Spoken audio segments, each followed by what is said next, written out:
গ্রিসের এথেন্স শহরে মনস্ত্রাকি স্কোয়ারের পাশে ইউরোপের একটি মেয়ে মিউজিক বাজিয়ে ডান্স করতেছে। একটা লাঠির ভিতরে আগুন লাগিয়ে ডান্স করতেছে মেয়েটা।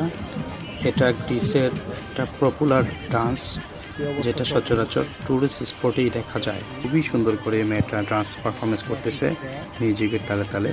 আসলে এরকম দৃশ্য গ্রিসের বিভিন্ন টুরিস্ট স্পট এরিয়াতেই দেখা যায় বেশিরভাগ টাইমে, সব জায়গাতে দেখা যায় না। আজকে হঠাৎ করে দেখতে পারলাম মেয়েটা অনেকভাবে ডান্স করতেছে, খুবই সুন্দর ভিউতে ডান্স করতেছে। এরকমটা আসলে সচরাচর দেখা যায় না। অসাধারণভাবে ডান্স করতেছে, খুবই অসাধারণ লাগতেছে। Wow wow, very nice dance.